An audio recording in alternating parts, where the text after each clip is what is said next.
noite, pessoal. Eu sou Ana Bárbara Vieira, sou monitora da Brinquedoteca Cora Coralina e hoje estarei aqui mediando a live com o querido Carlos Correia, com um tema muito bom que é ludocanção, musicoterapia para o autismo. Estamos chegando, o pessoal está chegando. Oi, Lilen, também uma monitora da Brinquedoteca. E assim, vamos esperar, né? Só um tempinho para as pessoas entrarem na nossa live, né? Que mais um dia estamos com esses temas maravilhosos aqui, né? Essa live são pensadas nas quartas-feiras para vocês, pais, né? Educadores, né? Tem um tempinho, né, de fazer essa formação também, porque essa troca de conhecimento faz com que a gente acabe fazendo uma formação à distância muito boa, porque vocês terão aqui acesso ao chat, pode fazer suas perguntas. Eu estou esperando o pessoal entrar, tá bom? E então, só retificando o tema de hoje, que é ludocanção, musicoterapia para autismo. Vamos esperar só mais um pouquinho até o nosso convidado entrar também. Gente, nosso convidado tem um currículo excelente, viu? Bem recheado esse currículo desse nosso convidado. Uma pessoa de primeira que está sempre disposta, né, a fazer esse bate-papo conosco, compartilhar esse conhecimento que ele tem de sobra. Mesmo pediu aqui, eu já aceitei o convite.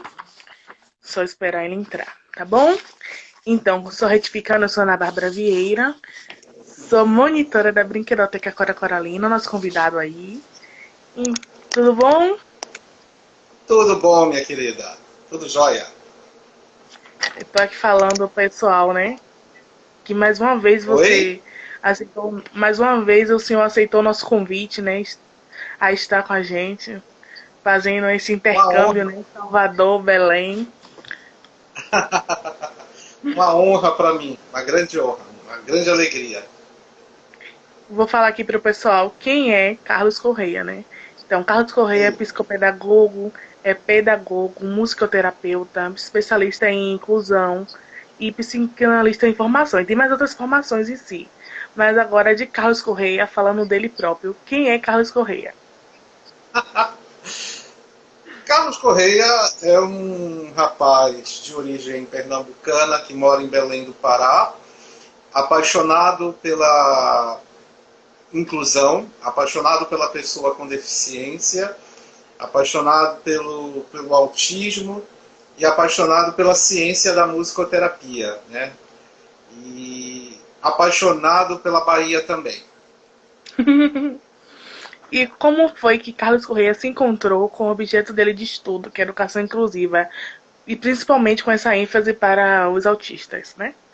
Como foi esse É trajeto? uma história, é uma história interessante, porque eu tenho uma longa carreira artística, né? Eu comecei estudando música, depois eu caminhei para a literatura, eu tenho 22 livros publicados, entre poema, teatro, comecei a escrever para o teatro, e, enfim, tinha uma carreira muito sólida, muito interessante aqui na região norte.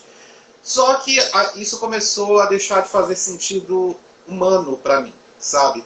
Essa coisa de você se dedicar muito. Veja bem, é o que aconteceu comigo, eu não estou desmerecendo a Generalizando, carreira né? dos outros.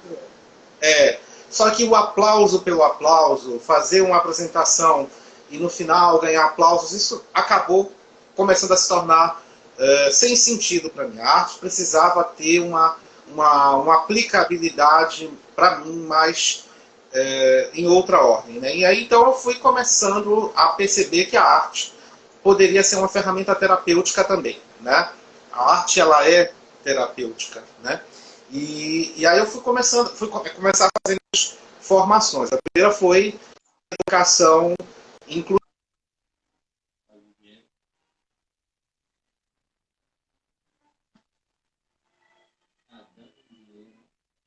Eu acho que a internet deu uma travadinha. A internet de Carlos deu uma travadinha. Travou? Oi? Travou. Quando você falou, ia começar a falar que foi entrando na educação inclusiva, aí lá travou. puder voltar. Tá. Então, aí depois da educação inclusiva, me encontrei na especialização de educação inclusiva, eu fui fazer psicopedagogia, né?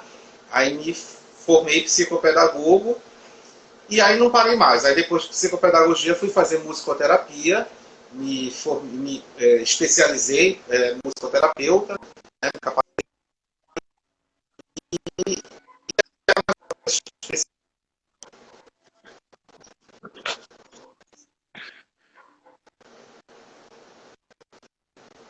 Se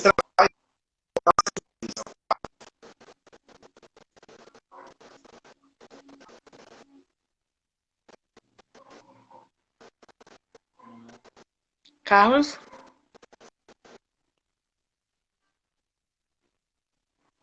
qual é que tá travando, gente? A minha ou a dele? Só pra me situar aqui, que aí eu... Oi, alô, acho que travou de novo. Eu vou tirar e vou te convidar de novo, tá bom? tá bom. Né?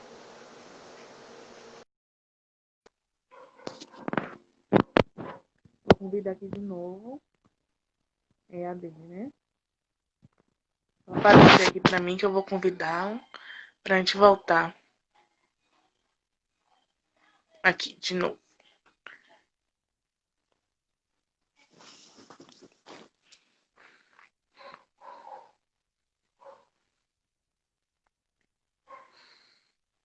Olá, Antônia, olá, Noélia, nossas colegas do curso de pedagogia lá na UNEB, Lauro de Freitas, estão presentes. Estou esperando, gente. A internet tem disso, né? É as coisas da tecnologia, né? Que a gente ainda não sabe explicar, né? Mas vamos nessa. Só dá esperar um pouquinho de nada. Eu acho que a internet mesmo tá ruim, porque eu tô aguardando aqui e não entrou ainda. Pelo visto, não é a minha internet, né? Vamos aguardando, pessoal. Hoje eu vim preparado até com as plaquinhas, ó. Que da última vez ficou ruim até o. Opa, E aí? Deixa eu ver mudei agora. aqui de localização para ver se fica melhor. Vim aqui para mais Uhum. perto do roteador. É, a internet tem disso, né? A internet tem disso, né? Deixa a gente na mão. É normal, são coisas da internet. É.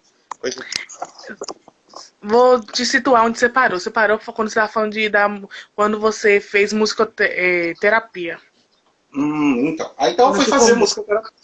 Isso. Então já tinha me especializado em educação inclusiva, já tinha feito a psicopedagogia, e aí então fui estudar musicoterapia, né? Fui aprender, fui me tornar um musicoterapeuta, que fui mergulhar nessa ciência tão fascinante, né? E aí depois vieram outras formações, né?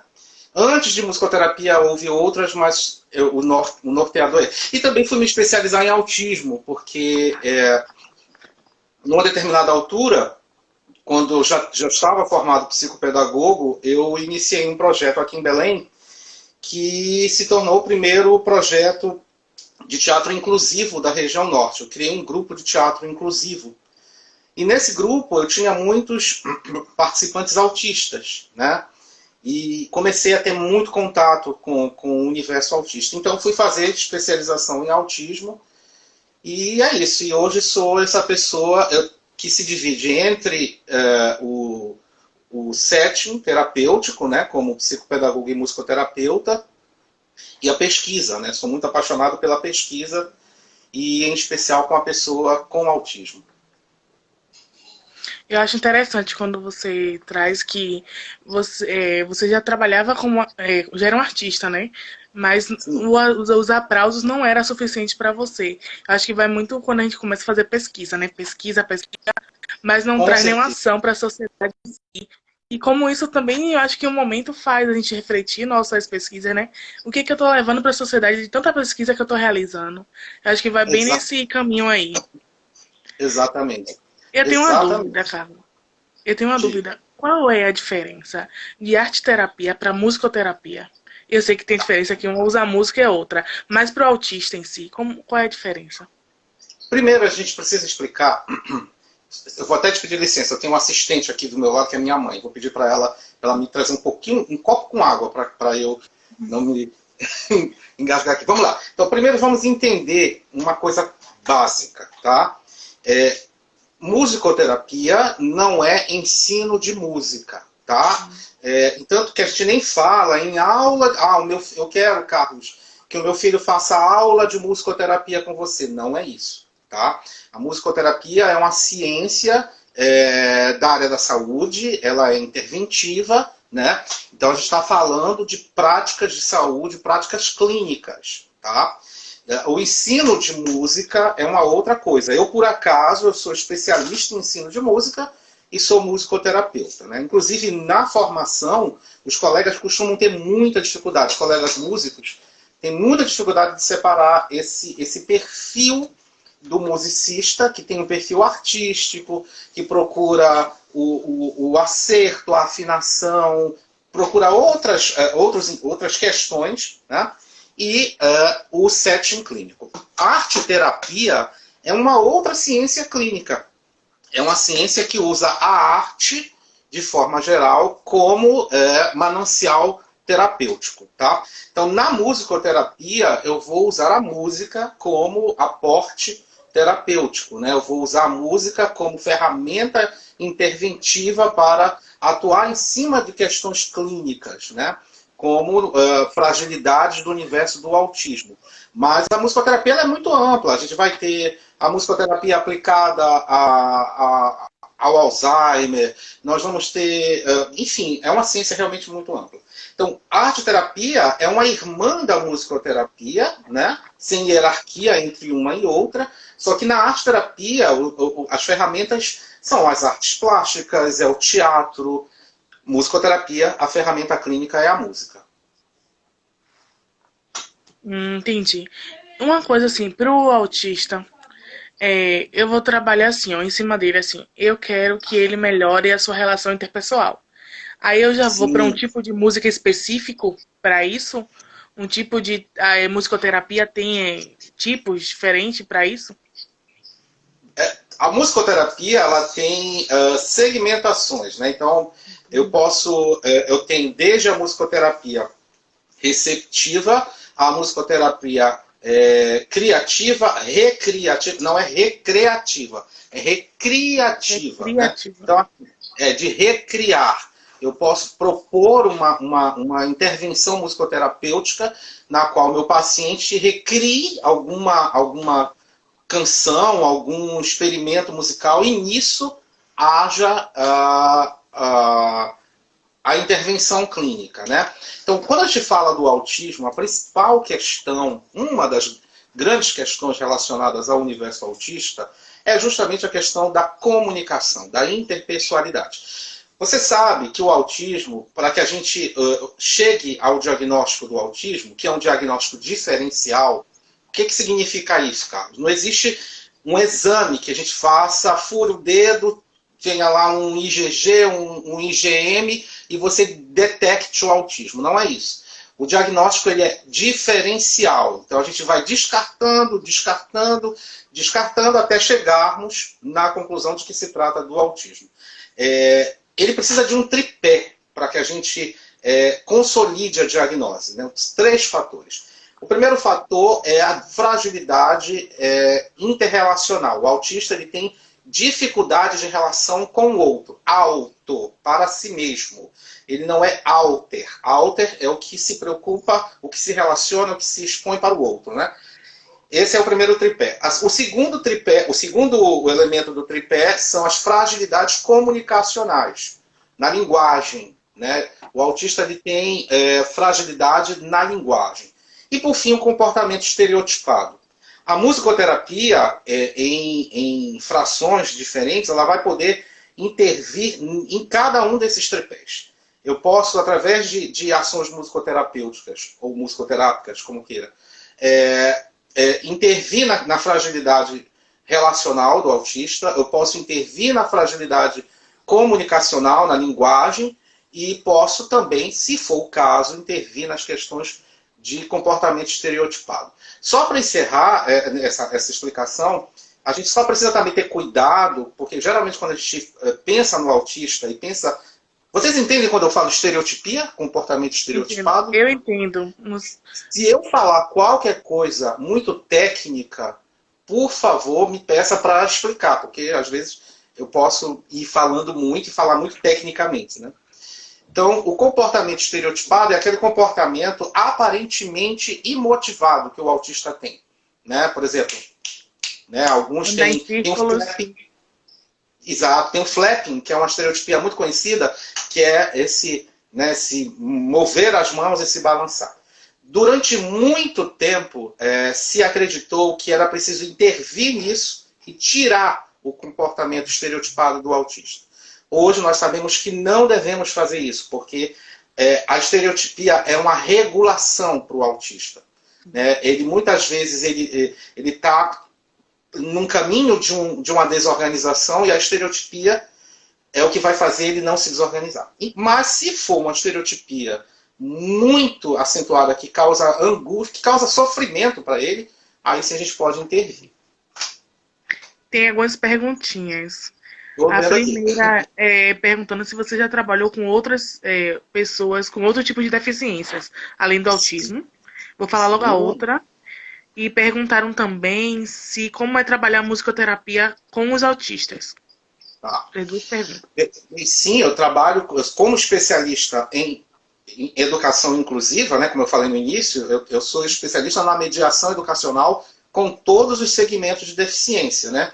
A gente sabe que as deficiências se classificam em 3 grandes segmentos.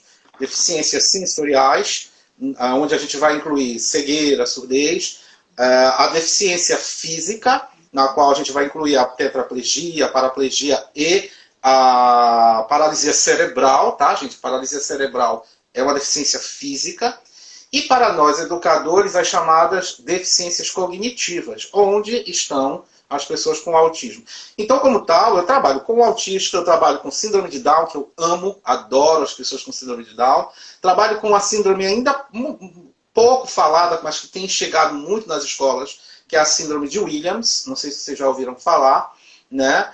E qual foi a outra pergunta? Como é trabalhar Como é trabalhar musicoterapia com musicoterapia autismo? com...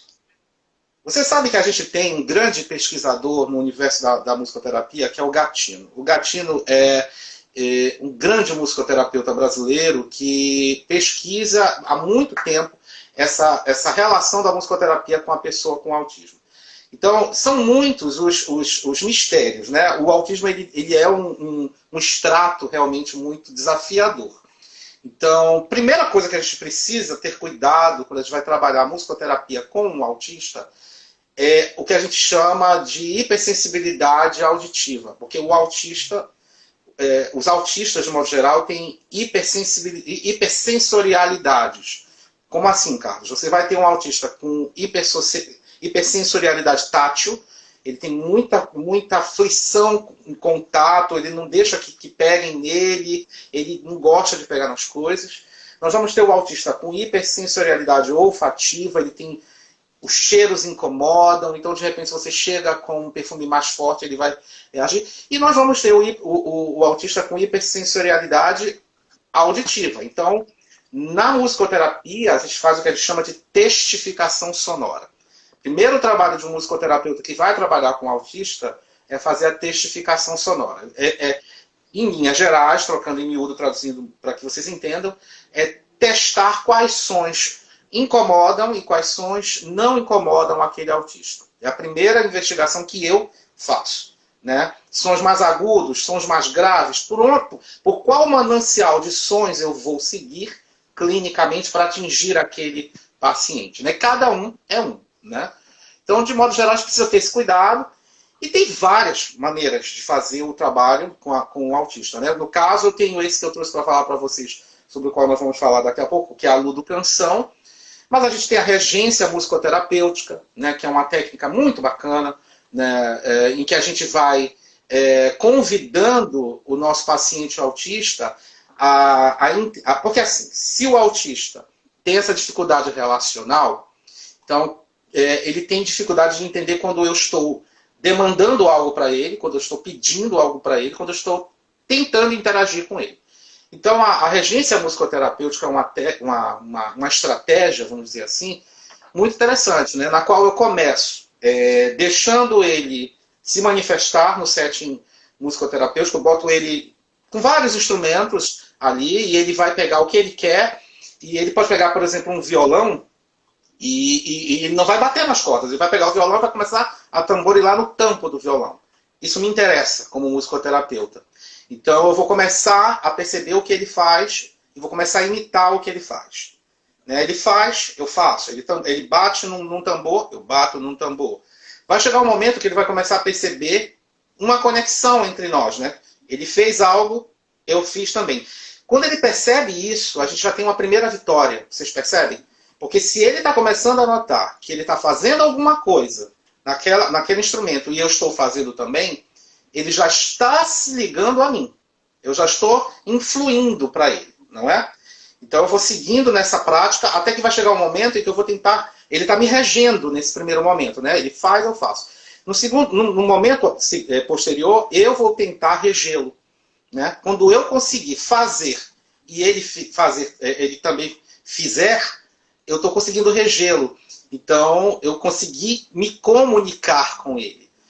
Você vê que eu não estou tocando instrumento, eu não estou ensinando música para ele, eu não estou interessado em nada disso. Eu estou usando para trabalhar a relação comunicacional dele. Né? Interessante. E tem diferença quando trabalha com uma pessoa na fase adulta para uma criança com autismo nessas atividades? Existem 1 milhão de diferenças, porque, primeiro, o autismo, hoje, a gente entende que ele é um espectro, né? Tanto que a gente chama o transtorno do espectro autista. São milhões de autismos, e cada autista, como cada ser humano, é de uma forma particular, é diferente. Então, não é só nem a questão da idade, sabe? É a questão espectral. Exatamente. Então, por isso mesmo, para mim, é muito fascinante. E vocês, quando forem trabalhar com autista, ou se já trabalham, tem que levar isso, sabe, em conta. Não cheguem com fórmulas prontas. Não existem, na verdade. Manual, né? Manual. Existem técnicas, existem estratégias, mas cada uma precisará ser adaptada para aquela pessoa, para aquele indivíduo. Né? Vocês já pararam para pensar no que significa a palavra indivíduo? É o que não se divide. Então eu não divido com ele e com o outro mais nada. Ele não se divide. Então cada indivíduo é uno per si, né? Sim. Ó, tem alguém já elogiando o seu trabalho, que te acompanha nas redes sociais, que sua atuação é de uma doação ímpar, que também tudo que você faz, né, é bem talentoso, como educador e profissional de excelência, viu? Emanuel Jardim. Muito, muito obrigado, muito obrigado. Faz toda a diferença, né? Saber que está sendo reconhecido pelo que faz, né? É uma delícia, é uma honra, fico muito honrado, porque esse trabalho é a minha vida, eu amo o que faço. Denis Paz trouxe quais caminhos que você trilhou para chegar na musicoterapia. Ele falou no início da live, mas se quiser responder a Denis, né? Eu respondo, com certeza. A musicoterapia chega para mim nesse caminho meu, pelas formações terapêuticas, né? E ela chega como essa marra. Então, eu já era um musicista, lembrando que ser musicista não tem nada a ver, em essência, com ser musicoterapeuta, mas claro que ajuda, é uma ponte. Conheço aqui em Belém fisioterapeutas que se formaram em musicoterapia, né? Não tem uma história de musicista. Mas eu chego na musicoterapia nesse caminho, nessa minha busca por capacitações, por formações que me habilitassem, né, a usar o que eu já tinha dentro da minha história, que era o contato com a arte, como uma ferramenta terapêutica. Né? E aí fui viver esse universo, que é lindo e que vive hoje no Brasil um momento muito especial, né? um momento de busca pela regulamentação, e é uma luta que precisa ser também frisada e mencionada. Não sei se Não, respondi, tá, Denise? Mas se não respondi, pergunta de novo que eu tento responder. o nome dela é Denise. Ela acabou de falar aí o nome Denise. dela. Denise. Como é que você percebe a interação do autista com brincar em si? Ah, vamos lá, vamos falar sobre isso. Então, primeiro de tudo, acho que é importante a gente lembrar. Quando eu falo a gente, eu estou entendendo que eu estou falando aqui com um público predominantemente de educadores, eu acho. Né? Mas, enfim, para qualquer pessoa, é importante a gente fazer, primeiro, antes de chegar na questão do brincar do autista, uma diferença fulcral entre a ludopedagogia, o brincar dentro do universo pedagógico, e o brincar entretenedor. Né? O que é que eu quero dizer com isso? Não é à toa que dentro da grade estrutural de uma escola existe a hora do recreio e as atividades lúdicas, como vocês fazem na brinquedoteca. A hora do recreio é a hora em que a criança vai brincar per si. Ela vai socializar, ela vai interagir com os demais alunos, eles vão brincar segundo suas regras humanas e sociais, sem intervenção pedagógica, o que é importante. Outra coisa é esse brincar dentro do olhar pedagógico. Né? A brincadeira é algo muito sério para nós educadores. Né? O brincar é algo muito sério, porque a gente sabe do manancial enorme de incrementos cognitivos que o ato de brincar propicia. Né? Então, inclusive, eu sempre falo isso, que eu estou falando nas minhas capacitações, para que os educadores percebam a diferença das coisas. Eu vejo muito professor trazendo para a sala de aula estratégias e formatos que são do brincar entretenedor. Competição, né? Quem ganha, quem perde, meninos contra meninas, primeiro, segundo e terceiro lugar, isso não faz parte do nosso interesse, né, dentro do brincar. O brincar pedagógico, a ludopedagogia, ela tem outros interesses. E quando a gente vai falar do universo da inclusão, se eu estabeleço esse manancial competitivo, eu vou gerar sérios problemas, porque a pessoa com deficiência, o aluno com deficiência, ele vai ficar em desvantagem natural em uma situação de competição. Né?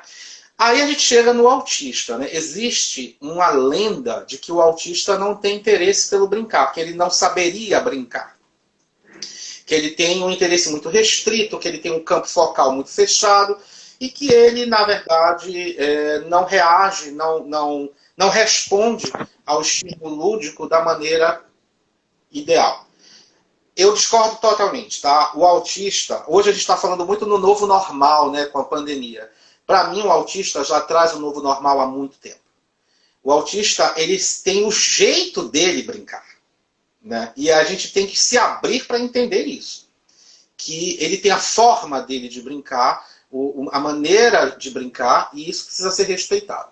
A gente vai intervir nesse brincar, como é o caso da proposta musicoterapêutica que eu criei no meu artigo de formação, na minha especialização em autismo, quando esse foco está tão restrito no brincar que está causando algum prejuízo no desenvolvimento dele. Né? Então, o caso que eu estudei e que me fez escrever o meu artigo sobre a ludocanção era o caso de um menino, que eu não vou identificar, né, por razões éticas, de 10 anos, autista, e que ao brincar de carrinho, ele só queria carros como brinquedos, até aí não vejo grande problema, mas o carro para ele era a roda. O objeto carro se resumia à roda. Porque você sabe que o autista tem um interesse muito grande pelo ciclo, né? Pelo que gira. Não sei se vocês têm essa informação. Então, ele chamava roda de carro e carro de roda. Então, isso traz um entendimento de que ele precisa, nesse caso específico, ampliar o foco cognitivo dele, porque na vida social futura ele vai precisar lidar com o carro de uma maneira mais ampla. Então, aí a gente vai intervir. Então, aí nesse caso, eu desenvolvi uma técnica inspirado nas canções, nas cantigas, né, porque a gente tem 1 milhão de pesquisas que mostram a importância pedagógica das cantigas de roda, né? Então eu criei uma técnica inspirada nas cantigas de roda que vai intervir nesse entendimento dele sobre aquele objeto com o qual ele está brincando. E aí nasce o princípio da ludo-canção.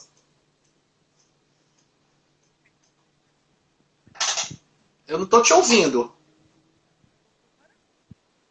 Não estou te escutando. Está ouvindo? Agora sim. Agora sim. Ah, sim. Porque na última live aconteceu isso, eu fiquei sem áudio para o convidado, imagina. Ficou baixinho. Tá ouvindo? Tá baixinho, mas estou ouvindo. Ah, tá ouvindo? Agora. Lilen perguntou o que é ludocanção. Se Tá. quiser A entrar já. ludo-canção. Tá. A ludo-canção, vou pegar aqui o conceito formal que eu criei para essa técnica, tá? A ludo-canção é uma criação melódica de cunho musicoterapêutico composta após anamnese e análise comportamental de uma criança com autismo em atividade lúdica, com a finalidade de ajudá-la a dar mais devido significado ou ajudá-la a ressignificar a relação com brinquedos. Então, é uma canção criada para ajudar a criança a dar mais e melhor significado ou a ressignificar algum objeto lúdico sobre o qual ela tem um foco muito restrito. Deu para entender? Deu sim. Você lembra da canção da época da roda do carro com o menino? Com a criança de 10 anos? Sim. Eu tenho ela aqui. Quer que eu mostre para vocês? Quero. Vamos lá. Tudo preparadinho aqui para mostrar para vocês. Então, assim, só explicando que a gente tem quando eu falo anamnese, vocês entendem, né? O processo de anamnese e tudo mais. Entendem? Eu então, entendo. Vocês entendem, pessoal? Tá. A anamnese, em linhas gerais, é uma investigação bem detalhada que a gente faz sobre o cerco relacional, sobre o cerco de vida de um paciente, de um cliente que a gente tenha, né, para a gente entender todo o cerco relacional de vida dele para pescar coisas que podem ajudar na intervenção que a gente vai fazer. Expliquei de maneira bem geral. Do latim, mnese, né, trazer de volta a memória. Anamnese significa trazer de volta a memória. Tá? Então, o meu paciente ele tinha essa relação muito focal com o carro. Não entendia o carro como um objeto que transporta, que leva, que traz. Então, depois dessa anamnese, eu compus a canção e aí eu ia brincar com ele e levava a canção, de forma a instigá-lo a se interessar pela canção, passar a se apropriar da canção. Quando ele se apropriasse da canção, inclusive começando a cantar, ele naturalmente já estava ressignificando o objeto. Então a canção era mais ou menos assim. O carro vai, pra frente vai, faz a curva, volta e vai.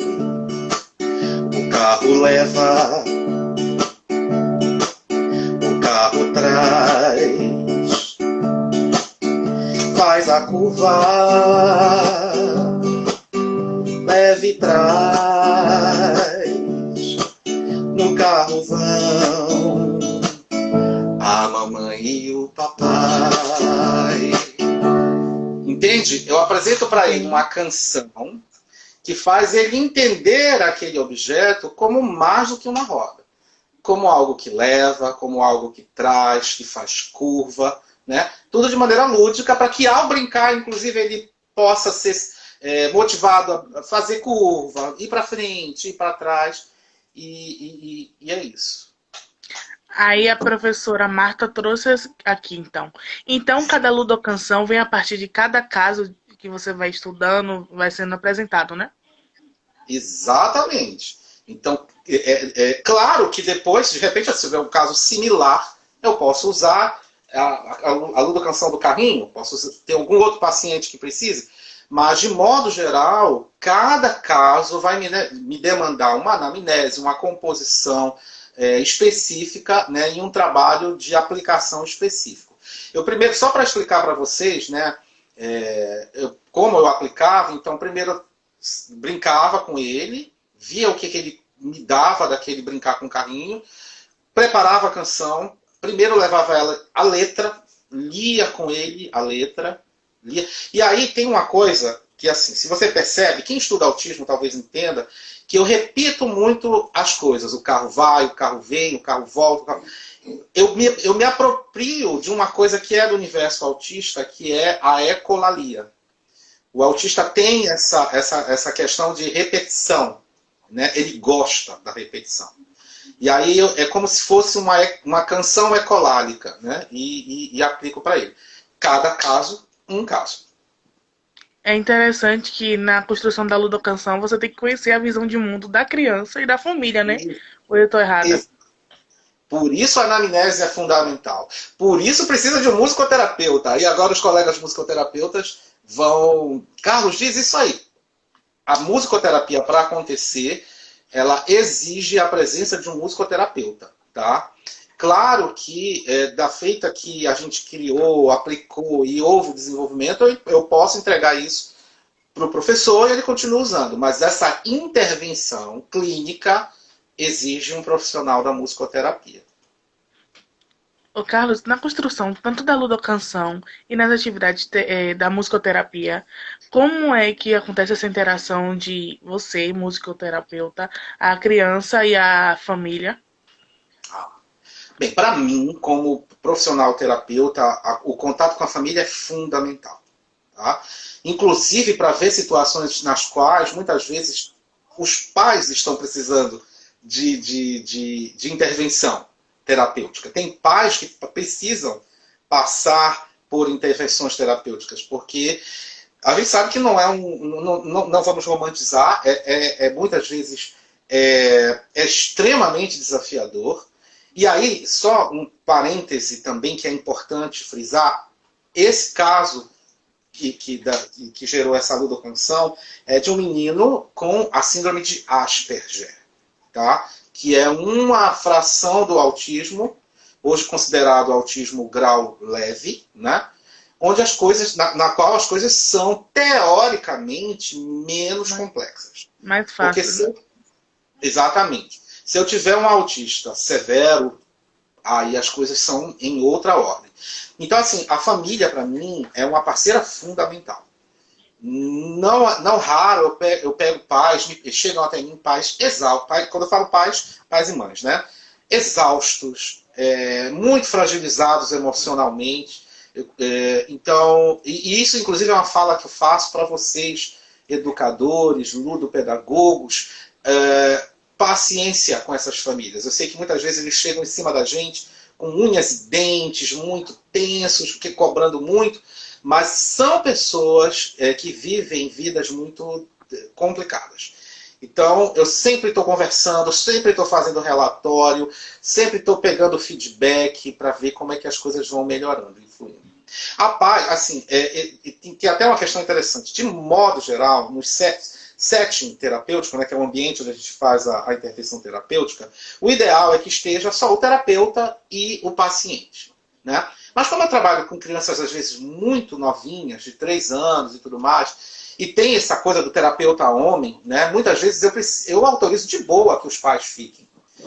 Tem pai que só fica, porque eu só fique, né? As sessões são todas filmadas, mas se você se sente mais confortável ficando, fique. Então, o contato com o pai, com a mãe, com a família é muito especial. A professora Marta traz aqui se tem alguma canção que traga um trabalho mais geral para esse universo do autismo. E logo depois, Carlos, eu queria que você trouxesse como é que está sendo esse trabalho, tanto da musicoterapia, durante a pandemia. Respondendo à professora Marta, aí que está, professora, essa diferença entre usar música de forma terapêutica. Não sei se eu vou confundir vocês com o que eu vou falar. Uma coisa é usar a música de forma terapêutica, outra coisa é fazer musicoterapia. Para ser musicoterapia, precisa ser focal, como eu mostrei para vocês.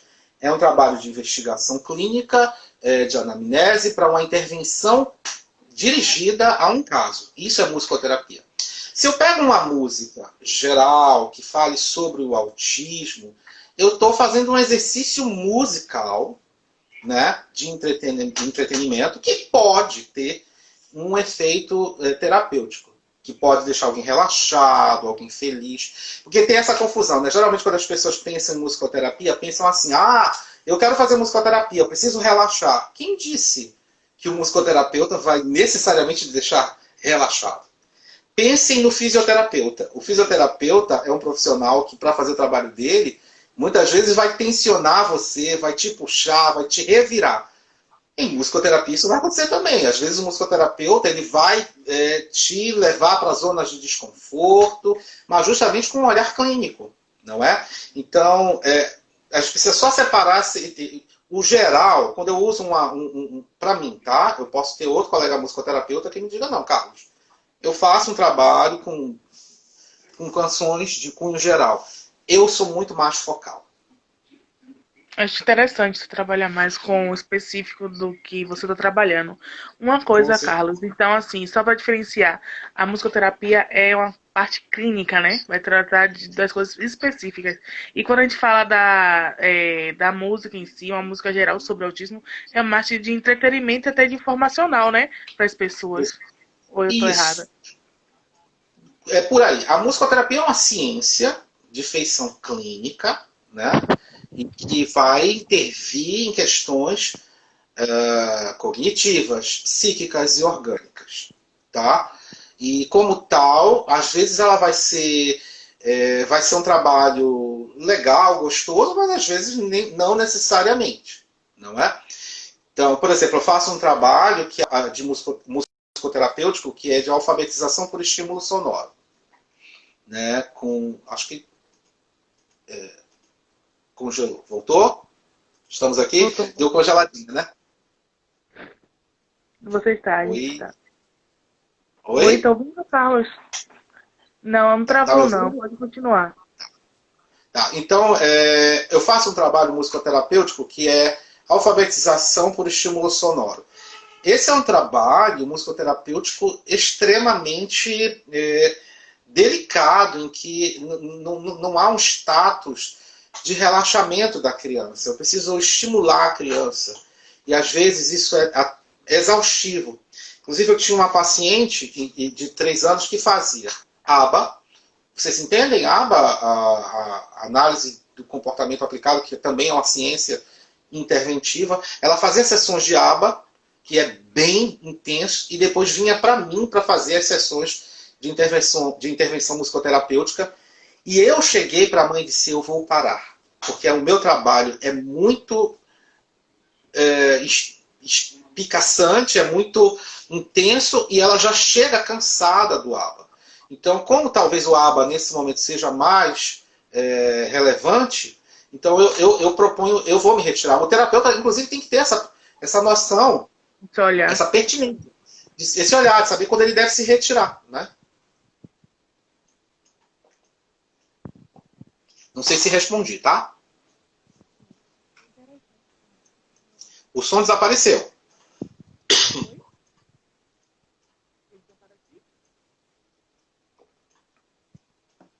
Não estou te escutando. Tá ouvindo? Agora. É interessante que o autista mostra pra gente, né? Isso, né? Tá baixinho. E o autista mostra isso pra gente muito, né? Tô com dificuldade para te escutar. Continue. Oi. Não estou escutando. É. Aqui, ok. Agora. Não, pode continuar. Eu falei durante a pandemia, como está sendo o seu trabalho durante a pandemia. Na pandemia, a gente está vivendo esse desafio do atendimento online, né? No primeiro momento, eu moro numa cidade onde as coisas foram muito graves, muito sérias.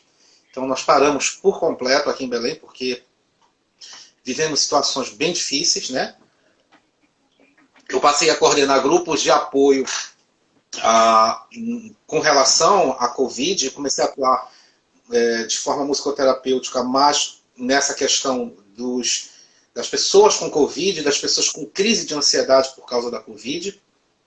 Então estamos nos reinventando e aprendendo a fazer esse trabalho online, né? É bem desafiador para nós musicoterapeutas, porque eu pelo menos, eu me interesso muito por essa presença, pelo contato. Eu investigo também no meu trabalho o que eu chamo de musicoterapia motora, né? Que é um trabalho de investigação que eu faço em musicoterapia ligado à questão da motricidade, porque motricidade e atenção estão de mãos dadas, mas estamos aprendendo, estamos superando e tem dado certo. Carlos, eu vou te pedir uma música que eu vi no seu canal do YouTube, logo falando aqui a vocês que ele tem um canal maravilhoso no YouTube. É tão importante para você que é pai, para você que é professor, porque ele vai trazer o olhar para todo mundo. Ele vai trazer o olhar tanto das deficiências em si, mas também tem uma música que eu gostei muito, eu anotei até o nome dela, Sorriso. Sorriso. Eita, tu me pegaste agora. Faz tanto tempo que eu não toco essa música. Meu Deus. Ai, se não puder, cante outra. Mas ela é maravilhosa. Ah, eu vou... Assim... Meu Deus do céu, olha só.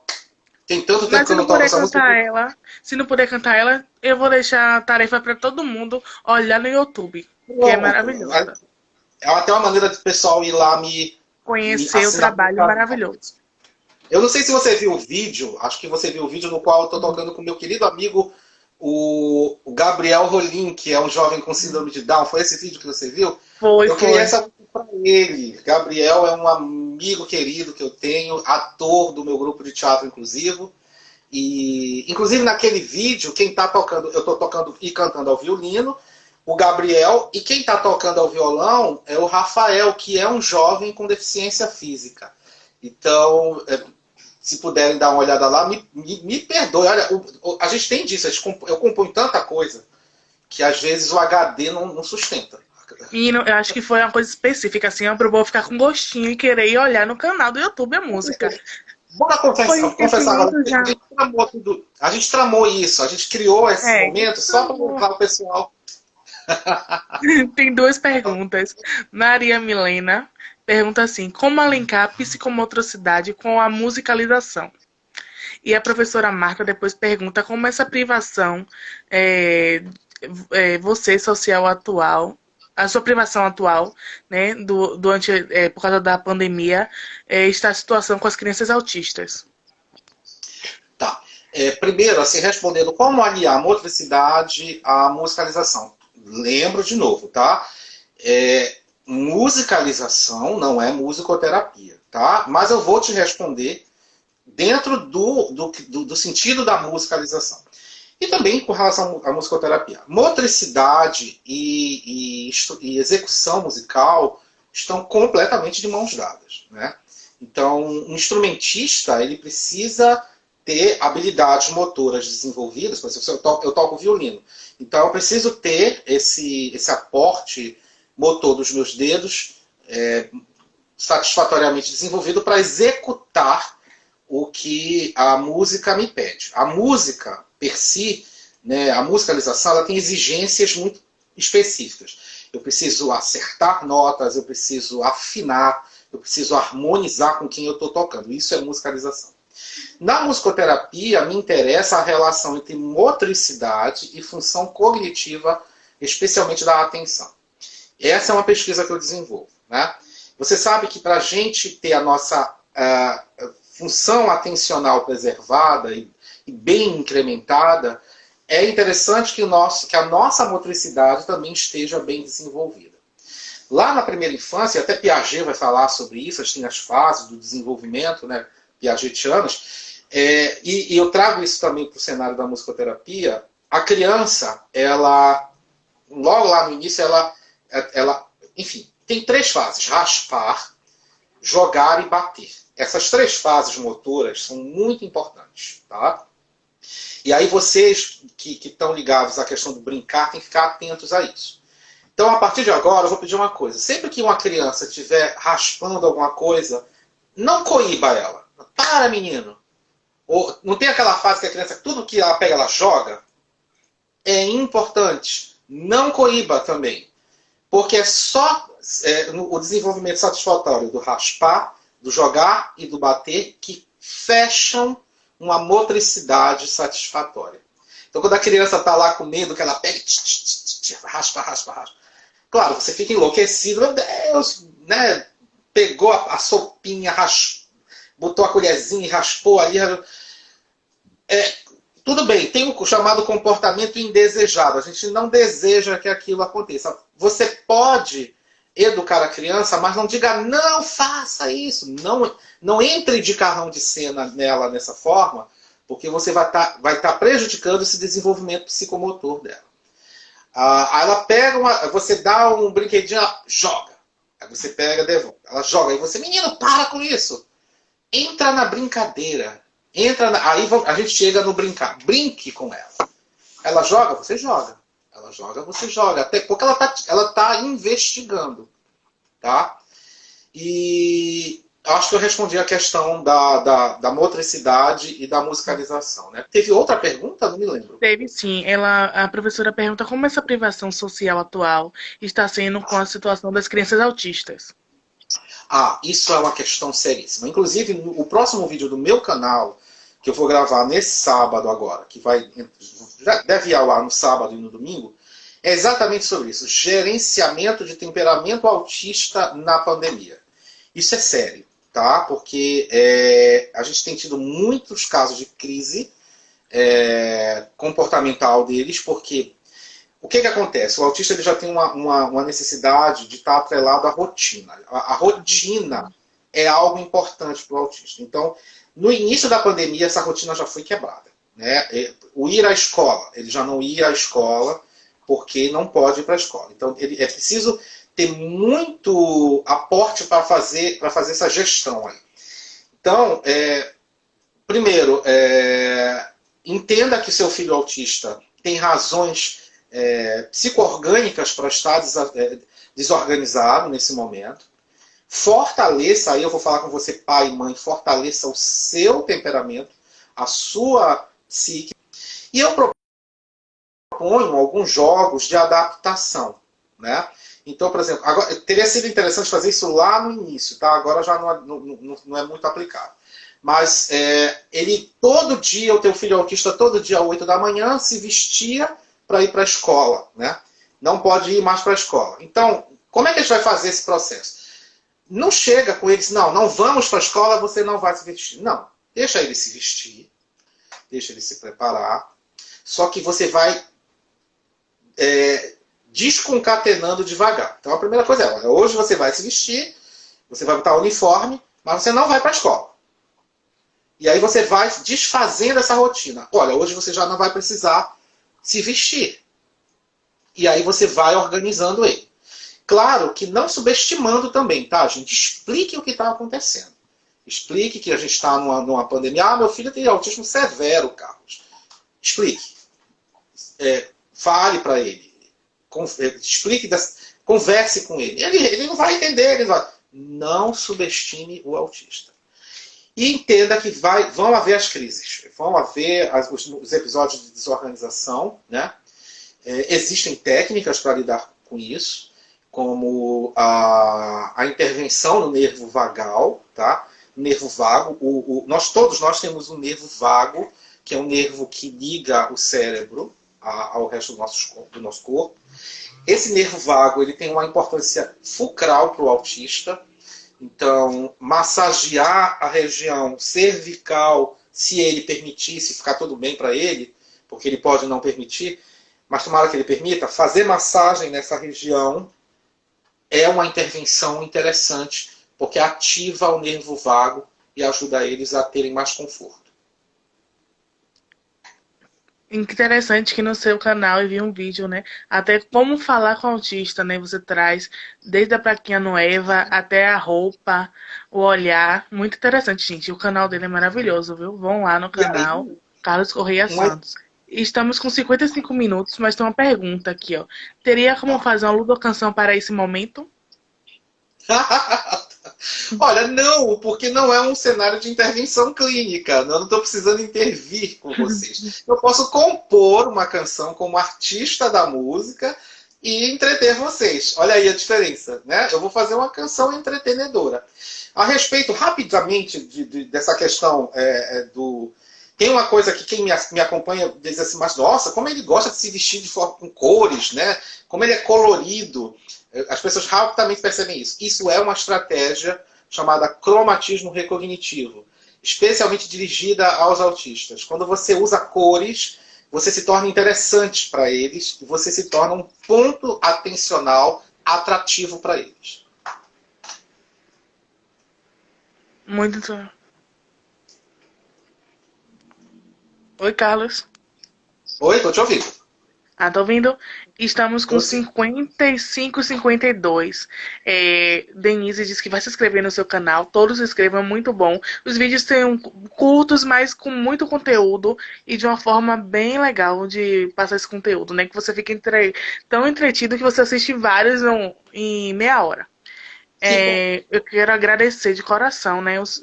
Você sempre está disposto a aceitar o convite, né, da gente, fazer esse intercâmbio, como eu disse, né? Salvador, Belém. É Belém?